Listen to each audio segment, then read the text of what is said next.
Hey everybody, Jeffrey Powers here. Welcome to Geekazine, and today we're going to be doing some reviewing. We're going to check you and show you the new OS X Lion, which of course I downloaded a couple days ago.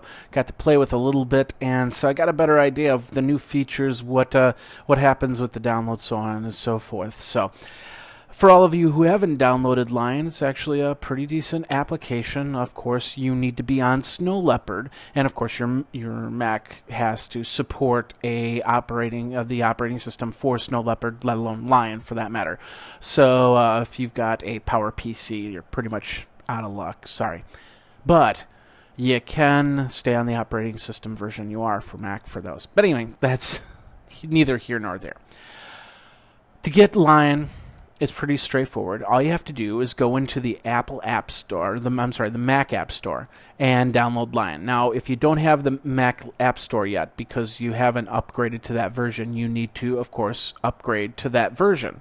Once you've upgraded to that version, it'll give you the option for the Mac OS X, and then, of course, you can go ahead and download it.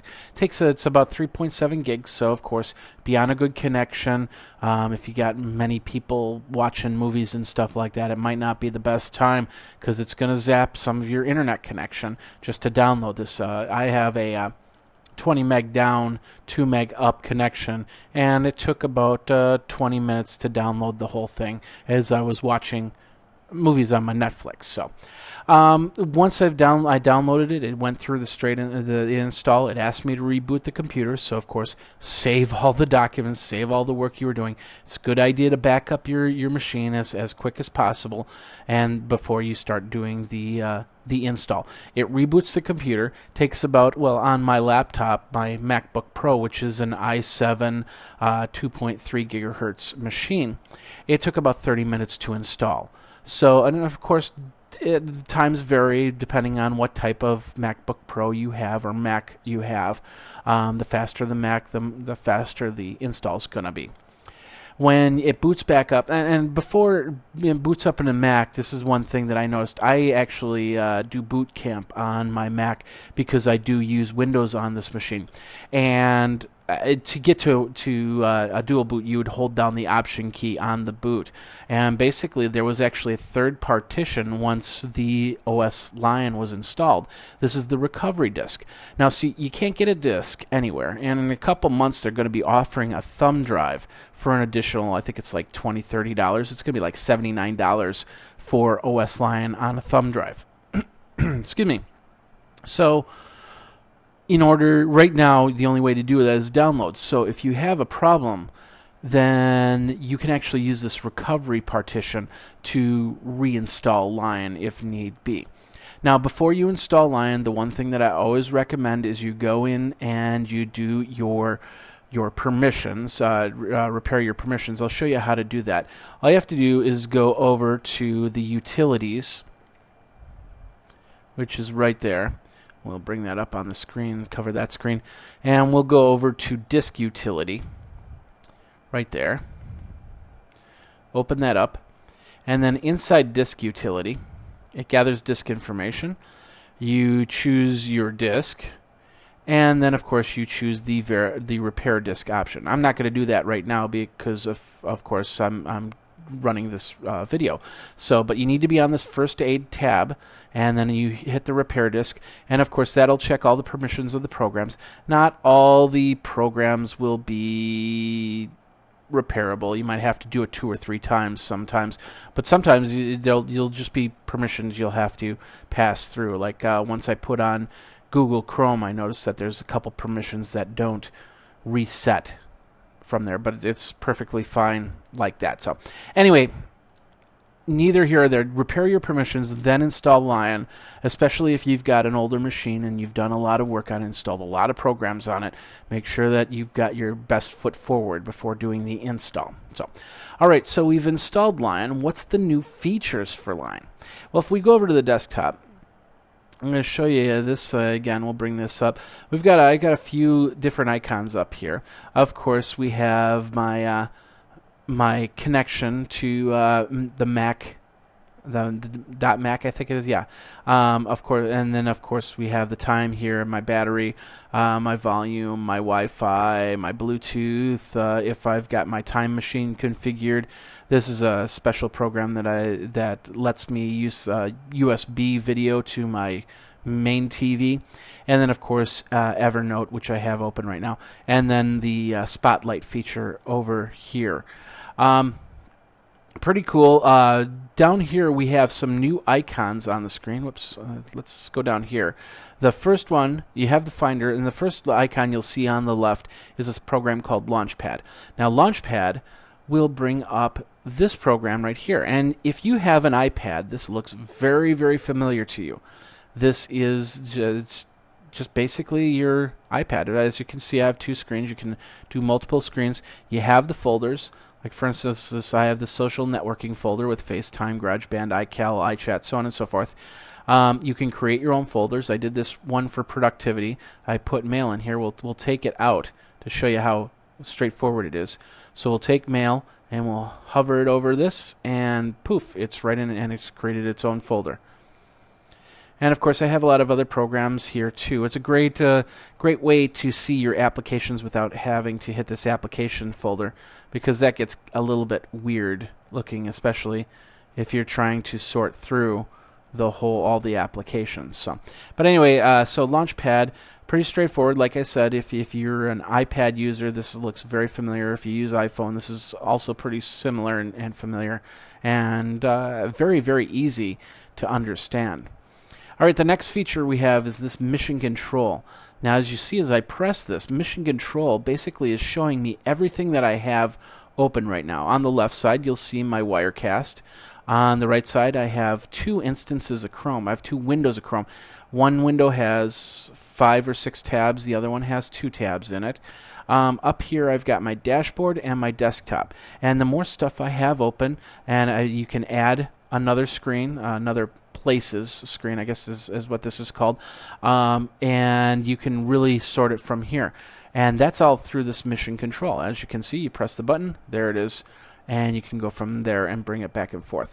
But the other cool thing about this is that not only can you get to some of these programs through the buttons on the bottom bar there, but you can also use what's called swipe technology. They now have multi-touch technology on your trackpad. So, for instance, we're going to go over to this screen right here.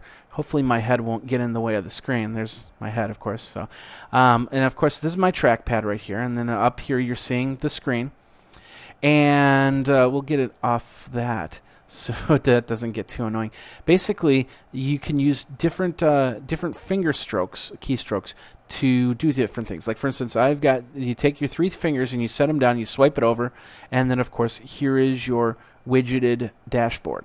So you can see I haven't done too much with the widgets, but you have the date, the calculator, the clock, and the weather. It looks like we're going to get some rain today and tomorrow, which is sad.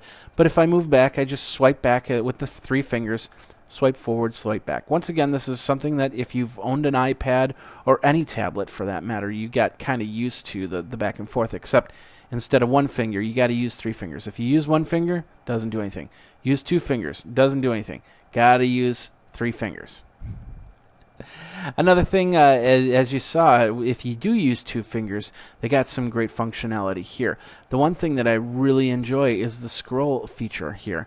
Like for instance, this is Telestream and Wirecast. By the way, if you use Wirecast and you update to Lion on your Mac and you want to use Desktop Presenter, it's not ready yet. It's not supported on Desktop Presenter. In fact, when I tried to load it, when I used Desktop Presenter, it just looked like a jumble mess, which is why I had to set up a second camera behind me to get the screen. But anyway, let's move over to my Google Plus account here. Of course, here's my Google Plus account. If you don't know what a Google Plus account is, that's a different conversation altogether. But as you can see, I'm using 2 fingers, and I'm just scrolling up and down. with these two fingers. And I found this really, really useful. It's very, very intuitive, very cool. Of course, if the screen went right and left, I could use the two fingers to go right and left. So whatever you're doing, it does a full scroll. But the one thing with my other laptop, which is a PC, I've got that little scroll bar on the right side. And what's really frustrating about that is when I'm moving around with the one finger, I accidentally hit that scroll bar, and then it does this whole scroll thing. On the other hand, I missed that feature with Mac. But now with the two finger option, I've got it all back, which is really, really cool. So anyway, you got two fingers to scroll. You got the three fingers to move back and forth. The other thing with the three fingers is to bring up mission control.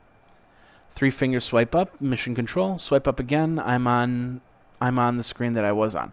Back up to mission control. Back down, which is pretty cool. Now there is a pinch feature. Although the pinch feature is acting really funny. I don't know if it's because of Chrome or if it's because I haven't really tested it with some other programs.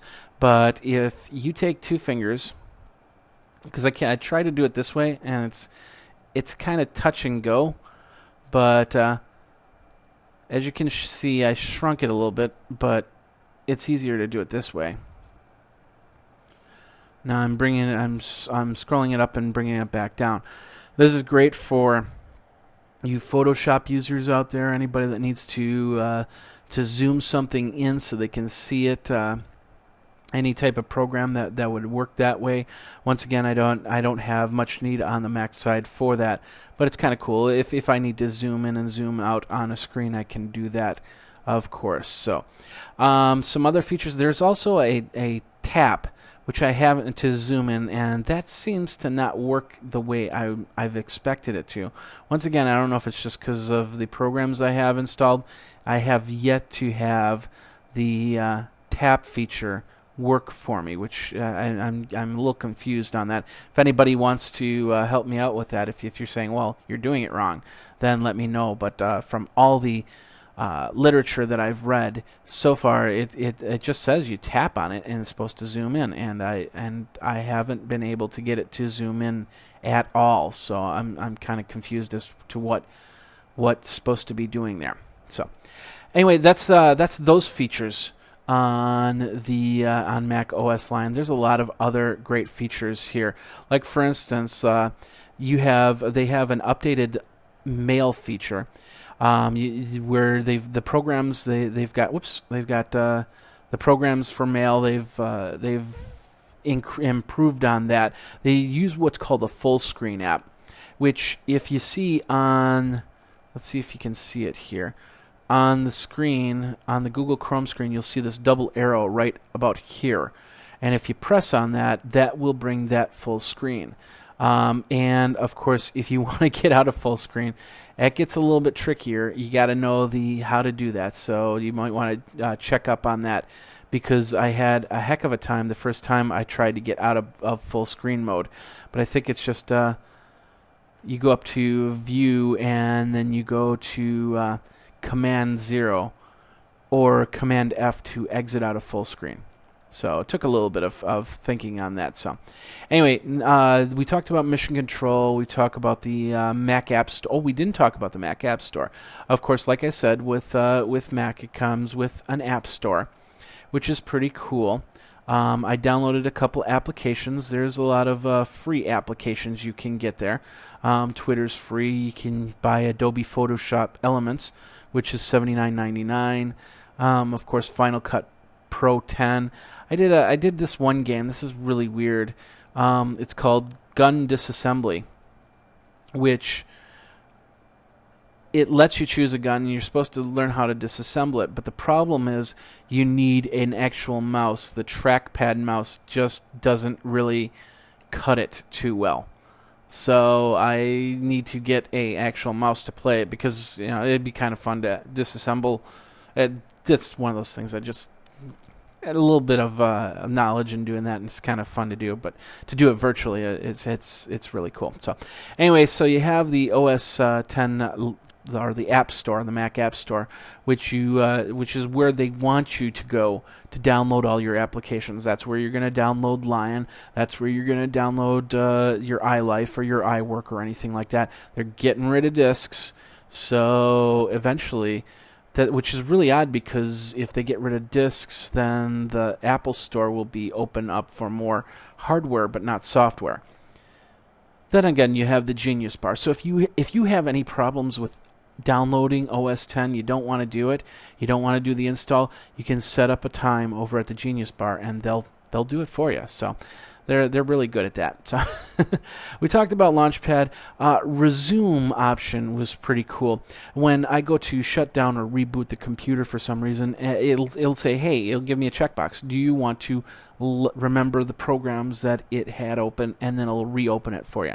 I like that feature, but there's going to be times where you're going to want to not have that checked. Like, for instance, if you're having any problems and you're doing some troubleshooting, don't check the boxes, because the idea is that you want to open up programs as you go to find out where the problem lies. So, but the resume option, for some of you, you'll really love it, because then it'll just open right back up to where you were, especially if you're doing an update and it says, hey, we got to reboot on that. You have the autosave feature, which we showed you at the beginning of the video, which is, of course, the time machine. It's going to give you an option to do autosave on different documents, and another feature called versions, which will let you, if you're writing a Word document or something like that, it's going to save a version, and then every so often it'll save the next version. That way you can go back to a previous version, which is really cool. So you'll have, like, let's say you're 5 versions in, you go, that paragraph that I deleted 3 versions ago, I want that paragraph back. So now you can dig through the versions, find the paragraph, and put that back into your document, which is pretty cool. What else do we got? We got this new program called Airdrop. And Airdrop, what it is a way to drop a file to somebody else's Mac that's about 30 feet away. So what you do is, and you don't need Wi-Fi, the machine will do it. As long as both machines are online, they go through a special protocol. But basically, you click the AirDrop icon in the Finder sidebar, and then it discovers all the other machines. You choose the person that you want to drop your file to, and then of course it asks them, do you want to see that in documents? They go in their download files, and they see AirDrop or their program in there. So AirDrop, pretty cool little program. They updated the mail program, and of course, if you use Server, then there's a better connectivity with Server. There's a whole ton of other new features. They updated the what else did they update? They updated accessibility. They gave you AppleScript, the Automator, the iChat, the iCal, all the iLife stuff. QuickTime Player, Safari got an update.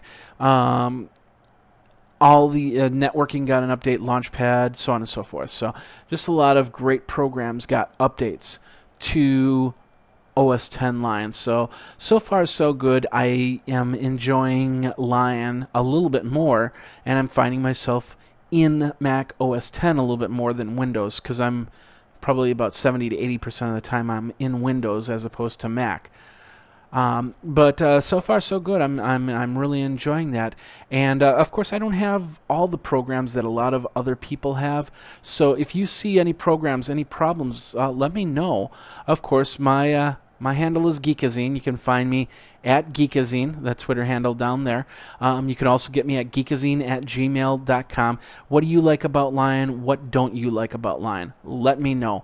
Once again, if you're using the program that I use called Wirecast, you cannot use Desktop Presenter because it's got a really weird distorted screen. I think it's because of the Thunderbolt update that was done to the display port. So, but I'm not 100% sure on that. So I'm assuming that Wirecast is working on a fix as we speak. All right, well, that's it for Lion. I hope this is this tutorial will show you a little bit more about Lion, get you more pumped up to upgrade to Lion, and get running off of the Lion system. So we're going to do some more tips and tricks on Windows side, on the Mac side, and anything if you have a question on that, let me know. Like I said, my Twitter is @Geekazine or geekazine@gmail.com. Thanks a lot for watching and listening. My name is Jeffrey Powers, and until next time, check out everything over at Geekazine.com. We got Geek Smack on Tuesday, the 5 tech things you should know about on Thursdays. The Day in Tech History is a podcast that runs 7 days a week. So brand new episode is right now. So go listen to another episode of Day in Tech History. And of course the special media feed where we do go out to conferences, we do reviews, and so much more. So check that out over there. Thanks for watching, and my name is Jeffrey Powers, and until next time, take care.